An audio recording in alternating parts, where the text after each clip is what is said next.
Olá, queridos alunos e alunas, que Deus abençoe a todos. Está começando mais uma aula da Escola de Teologia João Ribe Palharim, aula do nível Expert. Hoje, dando início a mais uma disciplina.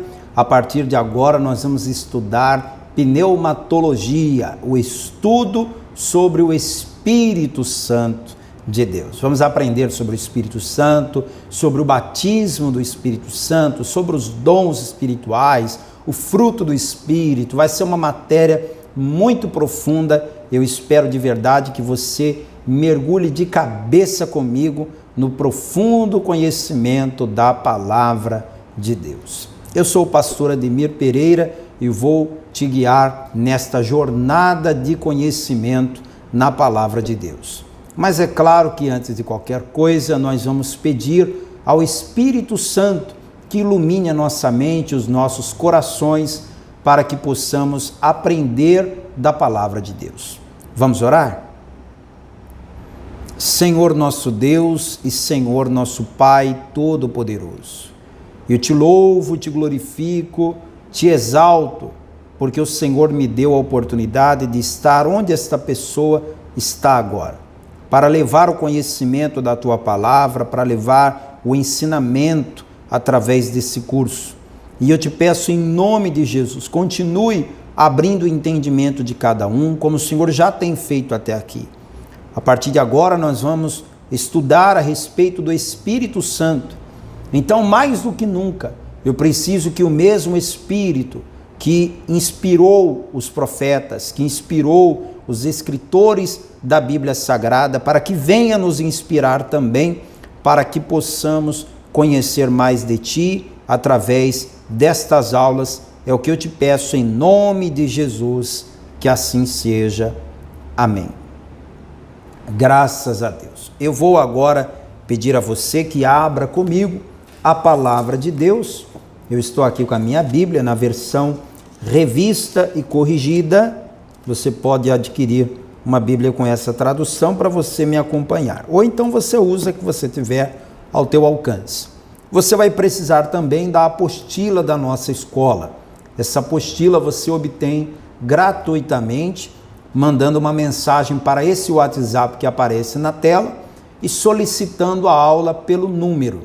Aula de número 62, Pneumatologia 1, parte 1, Allos Paráclitos. Esse é o título da aula de hoje. E aí você que quiser a aula impressa pode vir pessoalmente até uma de nossas unidades e retirar a aula impressa. Para começar esse estudo sobre o Espírito Santo, eu vou ler com você João capítulo 14, verso 16, que diz assim: E eu rogarei ao Pai, e Ele vos dará outro Consolador, para que fique convosco para sempre. Eu quero que você, aí do lado do versículo 16, escreva aí, olha, do lado de outro Consolador, escreva aqui, olha, Allos Paráclitos. Allos Paráclitos. Quando você lê outro Consolador em português, é bom que se lembre, né, que nós estamos com uma tradução para o português, mas originalmente o Novo Testamento foi escrito em grego. E em grego, o lugar aqui de outro Consolador está escrito Allos Paráclitos. Vamos ler então na apostila. Jesus esteve com seus discípulos durante 3 anos e meio. Então chegou a hora de cumprir o seu propósito e ascender aos céus. Mas ele prometeu aos seus discípulos que não os deixaria órfãos e enviaria outro Consolador. O pastor João Ribe Palharim, no livro Paráclitos, no livro Jesus, a Vida Completa, no livro O Evangelho Reunido, explica bastante a respeito dessa fala de Jesus. Aqui nós temos um trecho onde ele fala o seguinte: Se eu não for, o Paráclitos não virá a vós. A vinda do Espírito Santo dependeu do retorno do Senhor Jesus à glória de Deus. Se ele não tivesse sido glorificado, o Paráclitos não teria sido enviado. O apóstolo João já havia escrito sobre essa dependência, quando comentou: ora, isto ele disse a respeito do Espírito que haviam de receber os que nele crescem, porque o Espírito Santo ainda não fora dado, porque Jesus ainda não tinha sido glorificado. Então, ficou claro aqui, lendo em João 7,39, que assim como o Pai enviou Jesus, Jesus enviou o Paráclitos. Sem que Jesus voltasse para o céu, o Paráclitos não poderia descer à terra. Em grego, a palavra usada aqui é Parácletos. É exatamente assim que se pronuncia, tá? A pronúncia não é Paracletos, é Parácletos. Está aqui a forma grega da palavra. Mas para você entender, para em grego significa ao lado. Para, ao lado. Kletos significa chamado. Então, Parácletos significa chamado ao lado. Chamado ao lado. Aí você junta isso, dá o quê? Alguém chamado para ficar ao nosso lado. Esta é a explicação que nós temos aqui na Bíblia Pentecostal a respeito desse texto. Então, o termo Paráclitos literalmente significa o quê? Alguém chamado para estar ao nosso lado. Para quê, pastor? Para ajudar, consolar, confortar, interceder e tudo mais que precisarmos. O termo outro vem do grego allos, que significa outro da mesma espécie. Existem duas palavras para traduzir outro. A palavra grega allos e a palavra grega hétero. A palavra grega allos significa alguém da mesma espécie.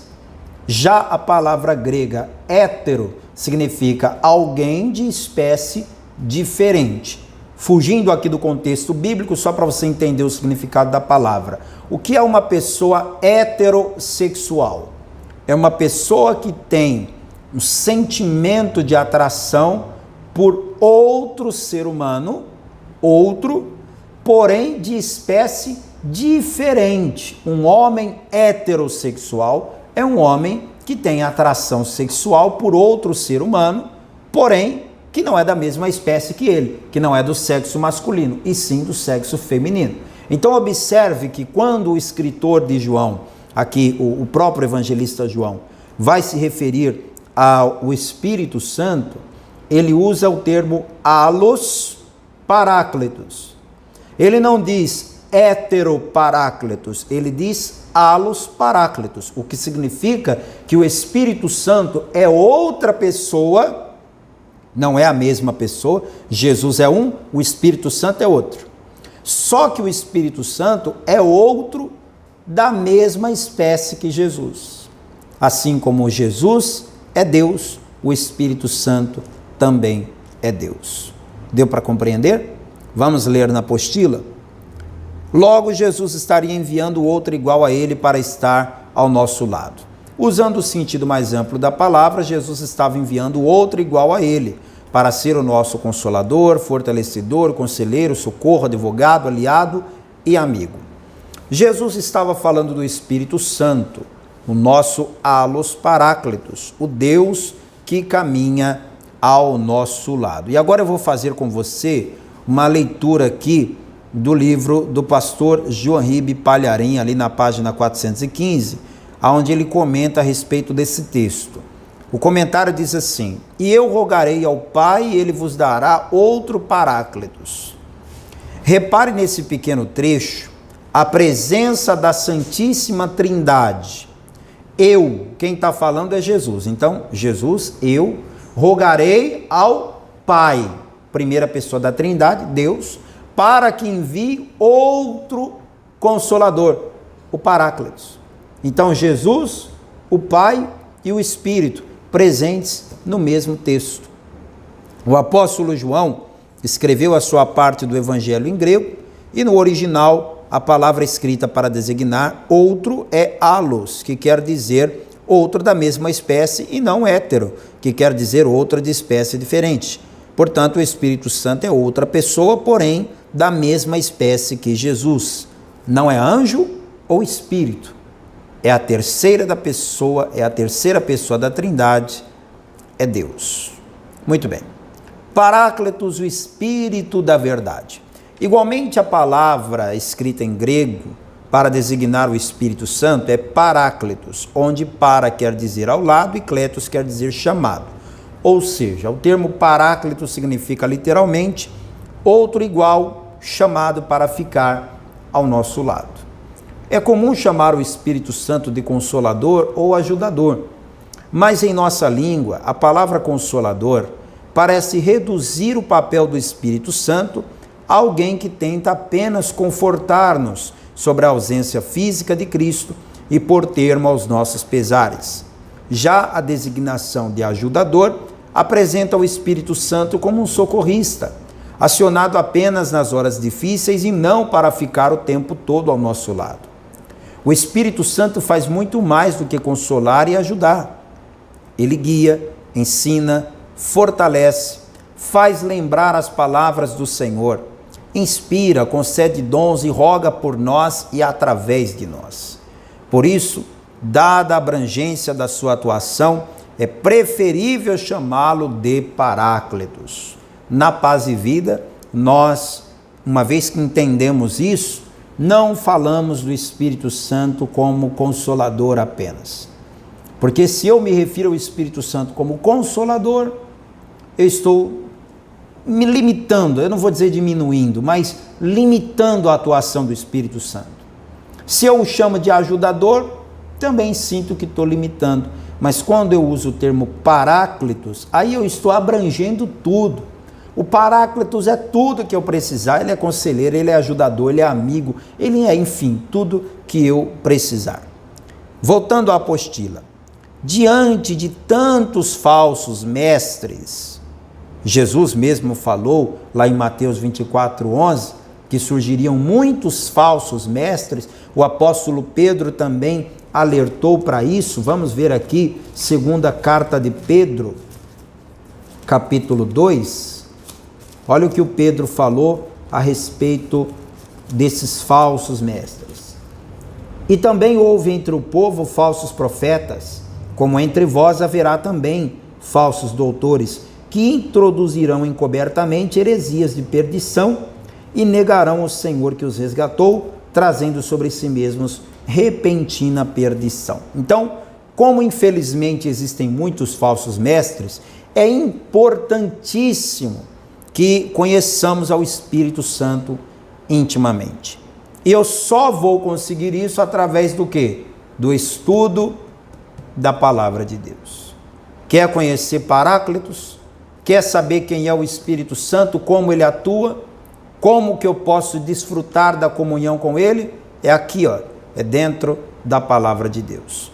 Então, eu quero ler com você João capítulo 14, versículo 21. Aquele que tem os meus mandamentos e os guarda, este é o que me ama. E aquele que me ama será guardado de meu Pai, e eu o amarei e me manifestarei a ele. Ou seja, é ter os mandamentos de Deus, ter a palavra e guardar. Porque a palavra está aí para todo mundo. A Bíblia está aí para ser vendida para quem quiser comprar. Tem muitos lugares que a gente dá de graça. E outra, hoje em dia, na era dos aplicativos, o aplicativo da Bíblia é gratuito. A pessoa baixa no celular, pronto, está ali a palavra. Todo mundo tem acesso à palavra. Agora, guardar no coração, aí é uma decisão que cada pessoa tem que tomar. Voltando à apostila. Foi com esse objetivo que a pneumatologia ou a paracletologia foi criada. Foi para estudar tudo sobre o Espírito Santo de Deus. Então, a disciplina pneumatologia ou paracletologia tem esse objetivo: destrinchar os detalhes a respeito do Espírito Santo para que você se torne conhecedor de quem é essa pessoa que o Senhor Jesus enviou para nos ajudar. Vamos lá. A pessoa do Espírito Santo. Através da Bíblia, o Espírito Santo é revelado como pessoa com a sua própria individualidade. Ele é uma pessoa divina como o Pai e com o Espírito. Ele é uma pessoa divina com o Pai e o Filho. Ou seja, é um Deus só, mas três pessoas: Pai, Filho e Espírito Santo. O Espírito Santo não é mera influência ou poder. Ele tem atributos pessoais. Ele pensa, ele sente, ele determina, ele tem faculdade de amar e deleitar-se em comunhão. Ele foi enviado pelo Pai para levar os crentes à íntima presença e comunhão com Jesus. À luz dessas verdades, devemos tratá-lo como pessoa, que é, e considerá-lo Deus vivo e infinito em nosso coração, digno da nossa adoração, amor e dedicação. A primeira verdade aqui, a primeira realidade que eu quero dizer a você é que o Espírito Santo é uma pessoa. O Espírito Santo não é, como dizem por aí, uma força, uma energia. O Espírito Santo não é uma força, nem uma energia. O Espírito Santo é uma pessoa. E assim como uma pessoa humana tem sentimentos, o Espírito Santo também tem. Assim como uma pessoa humana tem vontades, o Espírito Santo também tem. Assim como uma pessoa humana determina e faz, o Espírito Santo também. Então, esses textos que estão aqui na tua apostila, que eu quero que você faça uma leitura detalhada de todos eles, são a comprovação de que o Espírito Santo é uma pessoa. Pare de tratar o Espírito Santo como se ele fosse apenas uma energia, um poder, uma virtude. O poder, a virtude, são atributos da pessoa do Espírito Santo. Eu tenho comigo o Espírito Santo, então ele vai se manifestar através de mim por meio dessa virtude, desse poder, desta graça. Mas não significa que o Espírito Santo é apenas isso. Ao estudarmos o Antigo Testamento, podemos perceber a presença do Espírito Santo, mesmo ele não sendo nomeado desta forma em vários versículos. É importante entendermos que, apesar de sua atuação ser pouco mencionada no Antigo Testamento, ele estava presente junto com o Pai e o Filho. Desde sempre o Espírito Santo esteve lá. Eu quero que você abra comigo no livro do Gênesis, capítulo 1, por favor. Gênesis, capítulo 1, 5 segundos para você achar. Já achou, né? Gênesis, capítulo 1, o primeiro capítulo da Bíblia, diz assim, olha, versículo 1: No princípio criou Deus os céus e a terra era sem forma e vazia, e havia trevas sobre a face do abismo, e o Espírito de Deus se movia sobre a face das águas. Primeiro capítulo da Bíblia aí, ó, tá vendo? Primeiros 2 versículos da Bíblia, e quem nós encontramos aqui? O Espírito de Deus. Então, ele sempre existiu, ele sempre se manifestou. É claro que no Novo Testamento, o Espírito Santo, uma vez que é a vez dele, né? É a vez dele. Enquanto no Antigo Testamento a gente só tinha Deus, no Novo Testamento nós temos Deus e temos Jesus na terra. Já depois que Jesus volta para o Pai, nós temos Deus, nós temos a obra redentora de Cristo e temos o Espírito Santo na terra. Então o Espírito Santo passa a tomar o protagonismo da cena cristã, do cenário cristão. Mas o que não quer dizer que no Antigo Testamento ele não existia. Vamos ver o que diz aqui o teólogo Zacarias Aguiar Severa, no Manual de Teologia Sistemática, aqui na página 317 do seu livro. Ele diz assim: embora o nome Espírito Santo não seja comum no Antigo Testamento, contudo, ele está presente e ativo em toda a história bíblica antiga. Normalmente ele é chamado de Espírito de Deus, como eu li aqui para você em Gênesis, ou Espírito do Senhor. A palavra hebraica traduzida por Espírito é Ruach, que pode significar fôlego, vento ou espírito. Quando aplicada a Deus, ela quer significar Deus em ação no mundo. Neste sentido, o Espírito é o executivo de Deus.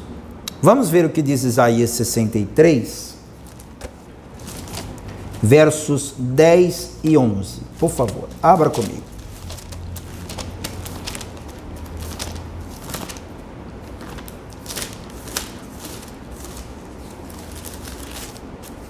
Diz assim a palavra, em 63, 10.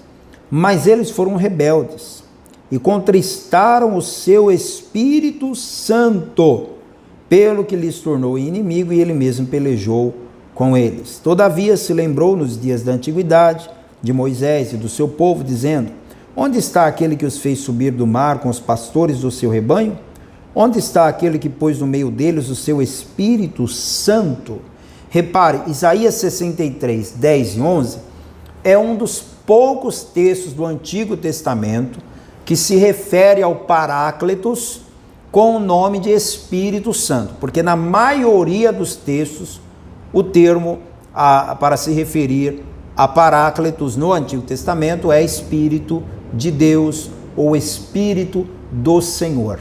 Espírito de Deus, Espírito Santo é bem raro no Antigo Testamento aparecer. Vamos ver aqui. Podemos definir a obra do Espírito Santo como segue. A obra do Espírito Santo consiste em manifestar a presença ativa de Deus no mundo e em especial na igreja. Essa definição indica que o Espírito Santo é o membro da Trindade que as Escrituras com mais frequência representam como aquele que está presente para fazer a obra de Deus no mundo. Embora isso seja real até certo ponto, através de toda a Bíblia, é particularmente verdadeiro na era da Nova Aliança. No Antigo Testamento, a presença de Deus muitas vezes foi manifestada na glória de Deus e nas teofanias. Nos Evangelhos, o próprio Jesus manifestou a presença de Deus entre os homens. Mas depois que Jesus subiu ao céu, e de contínuo através de toda a era da igreja, o Espírito Santo é agora a principal manifestação da presença da Trindade entre nós. Ele é o que está presente de modo mais proeminente entre nós até agora, é o que diz o teólogo Wayne Grudem no seu livro Teologia Sistemática. Então entenda, quem está presente hoje na Terra? Quem? É o Espírito Santo. Onde é que está Deus? Deus está assentado no seu alto e sublime trono. Onde está Jesus? Assentado à direita de Deus. Onde está o Espírito Santo? Está na terra com a igreja. É claro, quando eu digo que Deus está no céu, que Jesus está à direita de Deus, eu não quero dizer que Deus está preso lá e não interage conosco. Deus está em todo lugar, porque Ele é onisciente, Ele tem esse poder. Jesus disse que onde tiver 2 ou 3 reunidos no meio dele, Ele também está presente.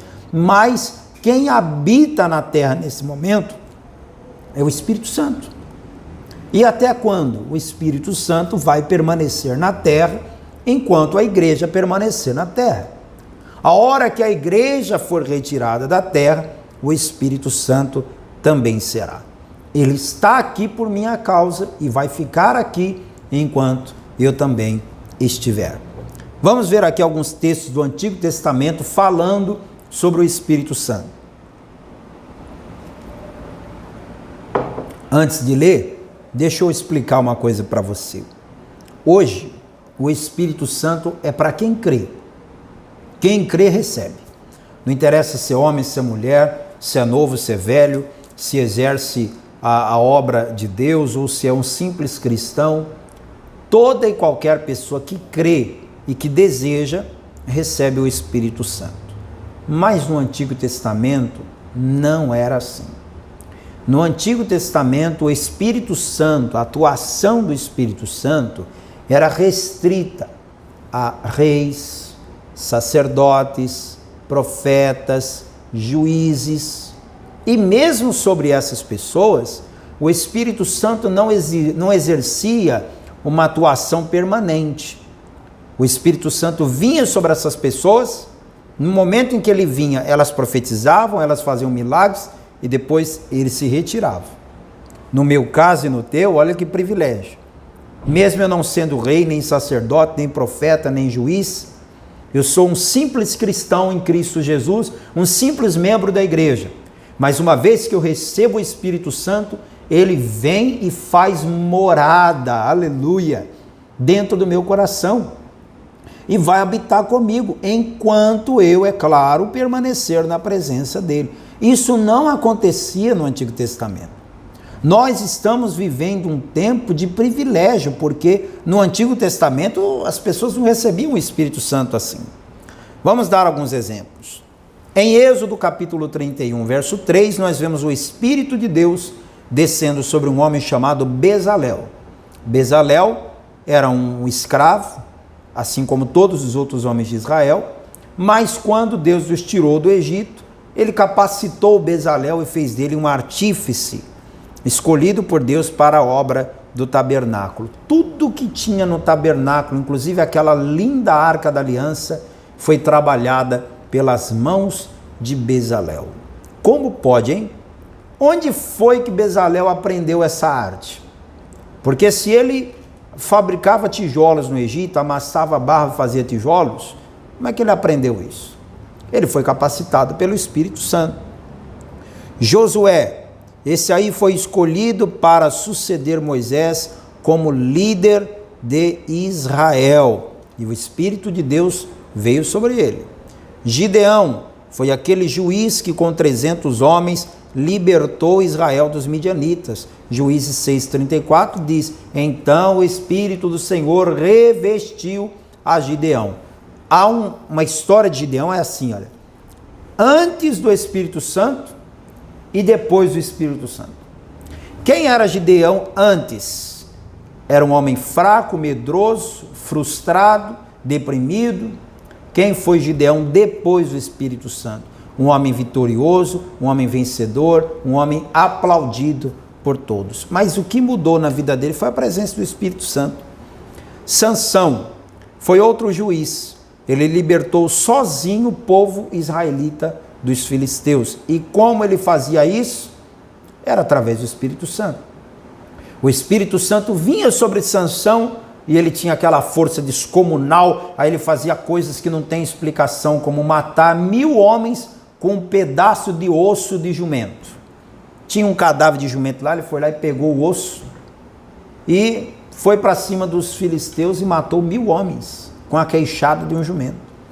E é lógico que isso não tem explicação natural. Eu tenho que atribuir isso ao Espírito Santo, porque é algo realmente sobrenatural. Davi foi ungido rei de Israel no lugar de Saul. 1 Samuel 16,13 diz: então o Espírito do Senhor se apossou, se apoderou de Davi. Pessoas específicas escolhidas por Deus recebiam o Espírito Santo para executarem determinada função. Ezequiel foi escolhido como profeta sobre Israel. No capítulo 2, verso 2, diz que o Espírito do Senhor entrou nele e ele profetizou. Vamos ver mais aqui? Note que nos exemplos do Antigo Testamento, o Espírito Santo vinha apenas sobre umas poucas pessoas, enchendo-as a fim de lhes dar poder para o serviço ou profecia. Não houve nenhum derramamento geral do Espírito Santo sobre Israel. O derramamento do Espírito Santo de forma mais ampla, como prometido em Joel 2,28, só começou no dia de Pentecostes. Então agora a gente precisa ler Joel 2 e precisamos ler Atos 2. Vamos, por favor, primeiro para a promessa. A promessa que está em Joel, capítulo 2. Vamos lá? Joel capítulo 2, versículo 28. E há de ser que depois derramarei o meu espírito sobre toda a carne. Presta atenção na profecia. Eu acabei de mostrar para você que no Antigo Testamento o Espírito Santo era restrito para umas poucas pessoas, mas a profecia de Joel está dizendo que vai chegar um dia em que o Espírito Santo será derramado sobre toda a carne. Vossos filhos, vossas filhas profetizarão, vossos velhos terão sonhos, vossos jovens terão visões, e também sobre os servos e servas, que é a tradução para escravos. Também sobre os servos e servas naqueles dias derramarei meu Espírito. Quando Joel profetizou isso aqui, 700 e poucos anos antes de Cristo, aquilo causou um espanto em todos, porque ninguém jamais tinha ouvido falar que o Espírito Santo desceu sobre alguém que não tivesse sido rei, ou sacerdote, ou profeta, ou um juiz, um libertador. Pessoas comuns recebendo o Espírito Santo? Não, nunca ouvi falar nisso. Esta era a reação do povo à profecia de Joel. Essa profecia só se cumpriu em Atos 2. Se você abrir tua Bíblia em Atos capítulo 2 e procurar aqui no meio desta multidão de 120 pessoas, um rei, não tem nenhum. Um sacerdote? Nenhum. Profeta? Nenhum. Ninguém especial. Quem nós temos aqui? 120 crentes. E o que diz o verso 4? E todos foram cheios do Espírito Santo e começaram a falar em outras línguas, conforme o Espírito Santo lhes concedia que falassem. Todos. Cumpriu-se a profecia de Joel. Vamos ler na apostila. A promessa do pleno poder do Espírito Santo. O Antigo Testamento antegozava a era vindoura do Espírito, isto é, a era do Novo Testamento. Em várias ocasiões, os profetas falaram a respeito do papel que o Espírito Santo desempenharia na vida do Messias. Isaías, em geral, caracterizou o rei vindouro, o servo do Senhor, como uma pessoa sobre quem o Espírito de Deus repousaria de modo especial. Isaías profetizou, inclusive, no capítulo 11, que a plenitude do Espírito Santo, os 7 Espíritos de Deus, estariam sobre Jesus. Vamos ver aqui, Isaías 11, 1, 2. E repousará sobre ele o Espírito do Senhor e o Espírito de sabedoria e de inteligência, e o Espírito de conselho e de fortaleza, e o Espírito de conhecimento e de temor do Senhor. 7. O número 7 na Bíblia é o número da perfeição, é alguma coisa completa. O Espírito Santo veio na sua completude sobre o Senhor Jesus. E tem outros textos que você pode ler em casa aí no 42:1, no 61:1, que também mostra Isaías profetizando que o Espírito de Deus estaria sobre Jesus. Quando Jesus leu as palavras de Isaías 61, que é aquela que ele diz: o Espírito do Senhor está sobre mim, porque me ungiu para pregar boas novas aos mansos, enviou-me a quebrantar os contritos de coração, a curar, os quebrantados de coração, e por aí vai. Jesus leu esse texto lá na sinagoga de Nazaré. E o que aconteceu? Ele terminou dizendo: hoje se cumpriu essa profecia em vossos ouvidos, essa escritura em vossos ouvidos. Isso está lá em Lucas 4:21. Outras profecias do Antigo Testamento anteviam o período do derramamento geral do Espírito Santo sobre a totalidade do povo de Deus. Entre esses textos, o de maior destaque é o que eu acabei de ler, o texto de Joel 2:28, citado inclusive pelo apóstolo Pedro na sua pregação no dia de Pentecostes. Um pouco adiante lá de Atos 2, depois que todos foram cheios do Espírito Santo, a multidão que assistiu ficou se perguntando: o que está acontecendo? Esse povo falando essas coisas. Aí Pedro foi pregar para aquele povo e citou a profecia de Joel, explicando o que estava acontecendo ali. Muito bem. Mas a mensagem da descida do Espírito Santo também é encontrada em Isaías 32, Isaías 44, 59, Ezequiel 11, 36, 39, ou seja, vários textos do Antigo Testamento que falam da vinda do Espírito. Deus prometeu que quando a vida e o poder do seu Espírito viessem sobre o seu povo, os seus seriam capacitados a profetizar, a ver visões, a ter sonhos proféticos, viver uma vida em santidade e retidão e a testemunhar com grande poder. Por conseguinte, os profetas do Antigo Testamento previram a era messiânica. e a respeito dela profetizaram que o derramamento e a plenitude do Espírito Santo viriam sobre toda a humanidade. E foi o que aconteceu no domingo de Pentecostes, 10 dias depois de Jesus ter subido ao céu, com uma subsequente gigantesca colheita de almas. Página 4 da apostila. No Novo Testamento, vemos o cumprimento de Joel 2,28, que é aquele texto que profetiza a descida do Espírito sobre todos. Esse cumprimento está lá em Atos 2, conforme eu já te mostrei. E a atuação do Espírito Santo de Deus na igreja primitiva, você pode ler em vários textos de Atos. Eu vou ler aqui, por exemplo, no capítulo 4, versículo 8, o que fala sobre o Espírito Santo. Então Pedro, cheio do Espírito Santo, lhes disse. Aí ele começa a pregação. Ele poderia pregar e não citar o Espírito Santo, né? Mas o autor do livro de Atos faz questão de dizer que quando Pedro pregou esta mensagem, ele estava como? Cheio do Espírito Santo. E qual foi a consequência dele estar cheio do Espírito Santo? Versículo 31. E tendo eles orado, moveu-se o lugar em que estavam reunidos, e todos foram cheios do Espírito Santo e anunciavam com ousadia a palavra de Deus. A unção era tanta que o lugar onde eles estavam tremeu, sacudia de tanta unção. Todos ali foram cheios do Espírito. Então, o livro de Atos, ele está repleto da atuação do Espírito Santo. A gente já disse aqui no curso que o livro de Atos dos Apóstolos poderia até se chamar Atos do Espírito Santo, porque ele é muito mais do Espírito Santo do que dos apóstolos. Fala muito mais do Paráclitos do que sobre os apóstolos. A revelação do Espírito Santo no Novo Testamento. O Espírito Santo é o agente da salvação.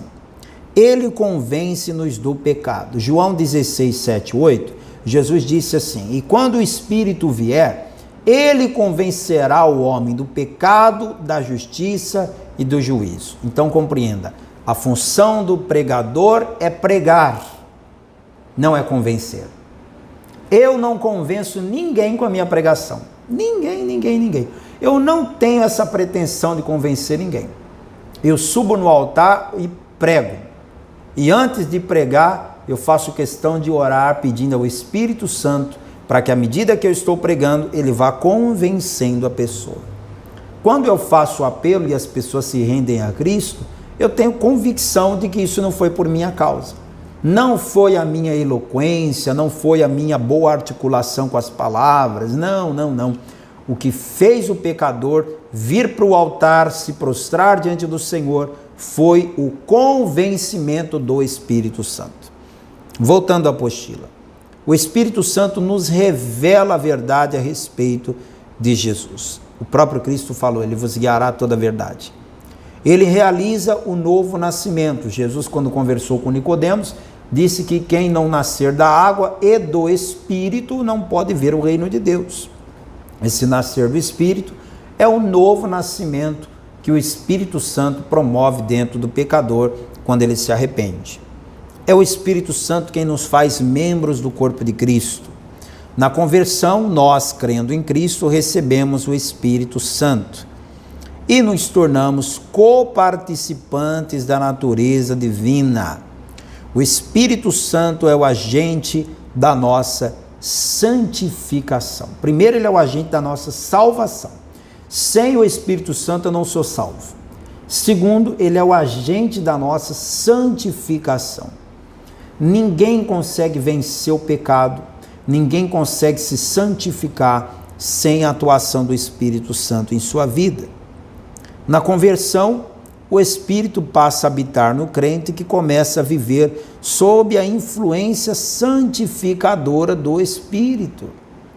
Paulo falou, vocês não sabem que vocês são o templo, o santuário do Santo Deus, do Deus vivo, que o Espírito de Deus habita em vós? Ora, se eu sou o santuário de Deus, se o Espírito de Deus habita em mim, Então o Espírito de Deus vai a cada dia também me purificando, me santificando. Note alguma das coisas que o Espírito Santo faz ao habitar em nós. Primeiro, ele nos santifica. Quando eu uso o termo santificar, eu não estou dizendo que eu vou viver sem pecado, livre de pecado, perfeito. Quem dera, né? Isso é um processo que só vai acabar lá na eternidade. Aqui na terra, eu vou estar sempre lutando contra o pecado. Às vezes eu vou cair, às vezes eu vou errar, mas na maioria das vezes eu vou conseguir dominar. Por quê? Porque o Espírito Santo está em mim e ele me purifica. Ele me dirige, me leva a uma vida santa, libertando-nos da escravidão do pecado. Você era escravo, eu era escravo, não sou mais, você não é mais. Por quê? Porque Cristo nos libertou e agora que Cristo nos libertou, o Espírito de Deus habita em nós e nós podemos desta forma sermos livres para viver uma nova vida diferente da que vivíamos outrora. Ele testifica que somos filhos de Deus. Romanos 8,16 diz que o Espírito de Deus testifica com o nosso espírito que somos filhos de Deus. Eu não digo que sou filho de Deus porque eu sou melhor do que alguém, ou porque eu sou soberbo e eu acho que eu sou filho de Deus. Não. Eu sei que eu sou filho de Deus. Eu tenho essa convicção, porque dentro de mim o Espírito de Deus testifica que eu sou filho dele. Continuando, ele nos ajuda na adoração a Deus. Aí tem um texto lindo que você vai abrir aí na tua casa, em Romanos 8, 26, 27, que fala sobre como o Espírito Santo atua nos nossos momentos de oração, de adoração, na presença de Deus. Olha só, Romanos 8, 26. E da mesma maneira também o Espírito ajuda as nossas fraquezas, porque não sabemos o que havemos de pedir como convém, mas o mesmo Espírito intercede por nós com gemidos inexprimíveis. O Paulo diz aqui que não dá para expressar a forma como o Espírito Santo intercede. Ele intercede com tamanha entrega que não dá para expressar. Eu fico imaginando eu orando. Eu fico imaginando isso. Eu orando lá na minha varanda, eu orando no altar da igreja, eu orando no meu gabinete e falando com Deus com as minhas palavras. Às vezes paro um pouco de falar e fico ali de joelhos na presença de Deus, e nesse momento, lá na glória, o Espírito Santo está junto ao Pai, intercedendo por mim, dizendo: ó Pai, olha lá na tela, está vendo lá o Ademir? Ele está passando por isso, por isso e por isso, e ele está precisando da tua ajuda. Senhor, estende a tua mão por ele, ajuda o teu servo. Já pensou você? Se coloca aí nessa posição. Você está lá na beira da tua cama orando, chorando às vezes, e o Espírito Santo chega diante do Pai se acabando de chorar, dizendo: Pai, olha lá, dá vitória para ele, dá vitória para ela, ajuda, tudo que ela quer é milagre, faz um milagre na vida dela. Já pensou? Que coisa maravilhosa. Poder contar com um auxiliar assim, poder contar com um ajudador como esse, não tem igual. Esse é o Espírito Santo. Na nossa vida de oração, ele intercede por nós quando clamamos a Deus, com gemidos inexprimíveis, como lemos aqui. Ele produz em nós as qualidades do caráter de Cristo que o glorificam. É o fruto do Espírito. Entenda, o fruto do Espírito: amor, alegria, paz, longanimidade, benignidade, bondade, fé, mansidão, temperança, não estão na nossa natureza humana. Se estivessem na natureza humana, não seriam os frutos do Espírito, seriam os frutos do homem. O fruto do Espírito é a qualidade do caráter de Deus implantado em nós através do Espírito Santo.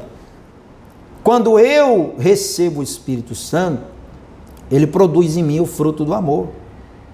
O amor que o cristão tem não vem de nós, não é da nossa natureza, é o Espírito Santo quem produz.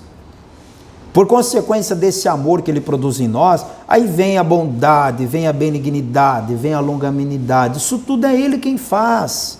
É por isso que você precisa tanto do Espírito Santo.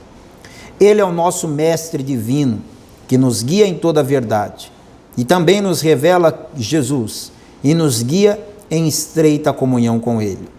Continuamente ele nos comunica o amor de Deus, nos alegra, consola e ajuda. E na próxima aula nós vamos falar sobre o batismo com o Espírito Santo. Muitas pessoas já estão na igreja há muito tempo e até agora não receberam o batismo com o Espírito Santo. Uma das razões pelas quais isso ocorre é pela falta de conhecimento de, afinal, o que é o batismo com o Espírito Santo. Como é o batismo com o Espírito Santo? Tem várias pessoas que chegam até a perguntar: pastor, o senhor acha que eu sou batizado com o Espírito Santo? A pessoa não sabe. Por quê? Como ela não sabe o que é, ela chega a pensar, talvez eu seja e não estou sabendo. Enfim, na aula que vem eu vou abordar a questão do batismo com o Espírito Santo, o que é batismo com o Espírito Santo, o que não é. Batismo com o Espírito Santo é dom, não é dom, é para todo mundo, é só para um ou outro, como é que funciona? Você vai saber na aula que vem. Aqui abaixo você tem um questionário que você irá responder. É muito importante que você responda ao questionário que está aqui logo abaixo da aula e envie as respostas para nós via WhatsApp, porque nós vamos responder ao seu questionário, vamos ali corrigir, né, o questionário e responder a mensagem com a sua nota alcançada. Eu espero que você tenha gostado da aula de hoje. Tem muitas referências aqui que eu não li e quero que você leia aí na sua casa. Não fique só com as minhas palavras, não. Vai para a Bíblia, pesquisa, medita. Se tiver alguma dúvida, entre em contato com a gente. Que Deus te abençoe e até a próxima aula, querendo Deus. Tchau, tchau.